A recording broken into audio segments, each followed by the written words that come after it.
L'érable est le premier arbre du jardin à avoir ses feuilles dorées. On sent que l'automne arrive et ce sera sûrement la dernière brouette de fougères à ramer.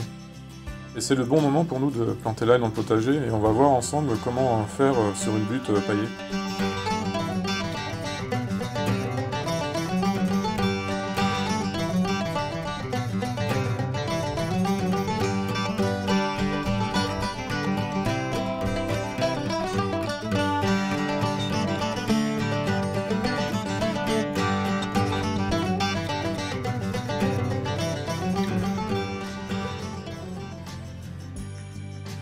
Avant de commencer, je vérifie le paillage.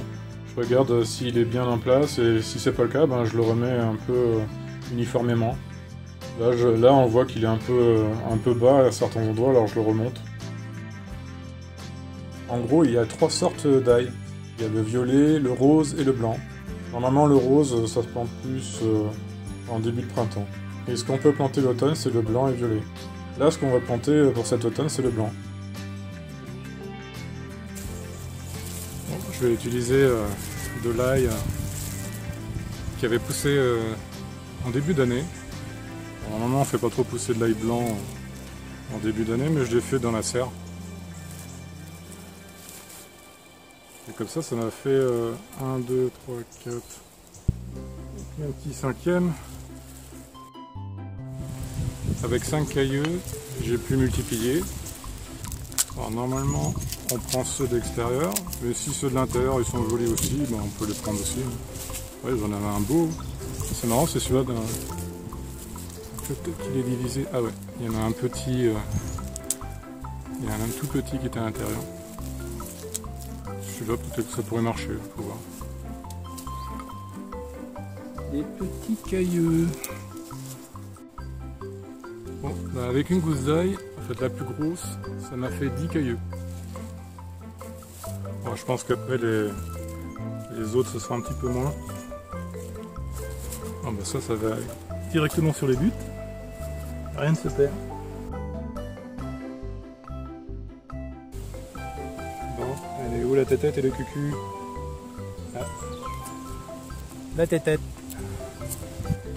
En fait la tête, c'est là où il y a la petite pointe.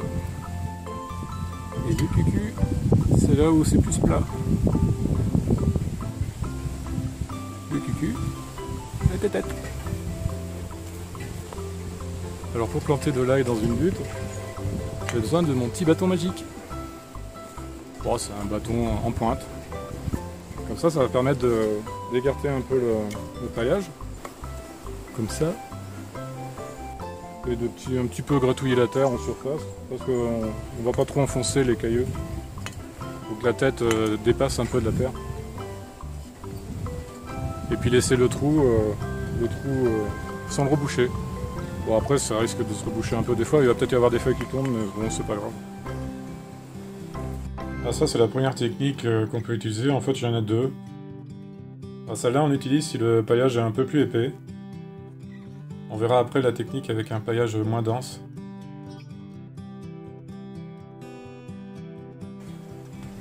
Alors, moi ma main elle fait à peu près 20 cm de long, c'est à peu près 15 cm tous les cailleux.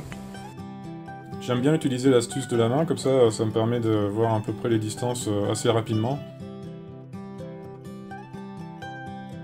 J'ai choisi en priorité cette butte parce que dessus il y a de la betterave et il y a de la carotte. Et en association favorable pour ce genre de légumes, l'ail c'est vraiment bon.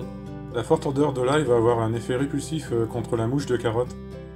C'est sûr ça va pas faire un barrage complètement hermétique, mais bon ça va aider. Déjà que j'ai les oignons qui sont à côté des carottes, ça fait le même effet aussi au niveau des odeurs. Et l'ail, c'est une bonne association avec la betterave.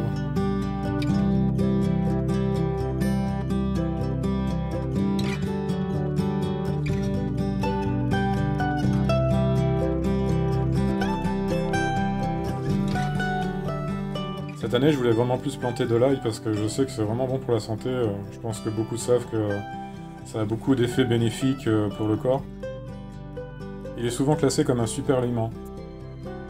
Quand on en prend sur une longue période, il réduit le mauvais cholestérol, il diminue l'hypertension. Par contre, si on a tendance à avoir une tension normale, voire basse, c'est plutôt déconseillé.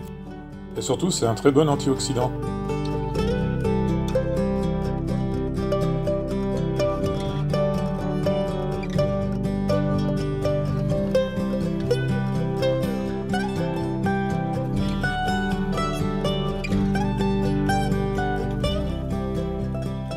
Voilà la deuxième technique. En fait, j'utilise pas le bâton.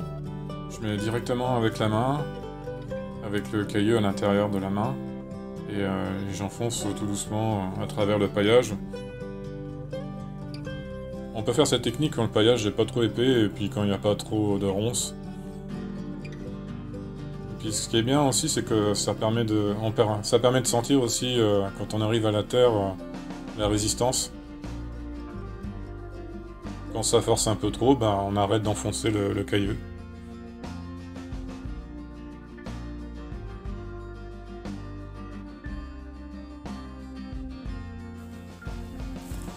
Et comme ça, je vais en mettre un peu partout en haut des buts.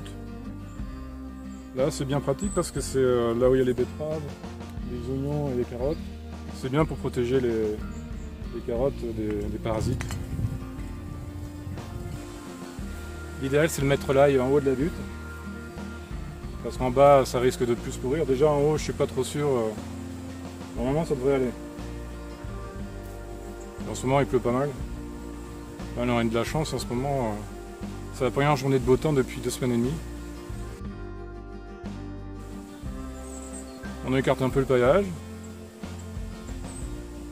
Et puis on a juste à mettre le caillou, la tête vers le haut, sortie de la terre, et puis c'est tout. Laissez le trou apparent.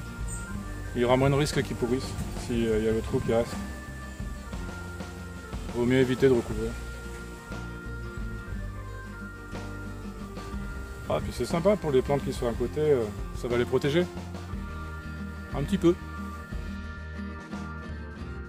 Merci d'avoir regardé la vidéo, vous pouvez vous abonner si ce genre de culture vous intéresse. A bientôt!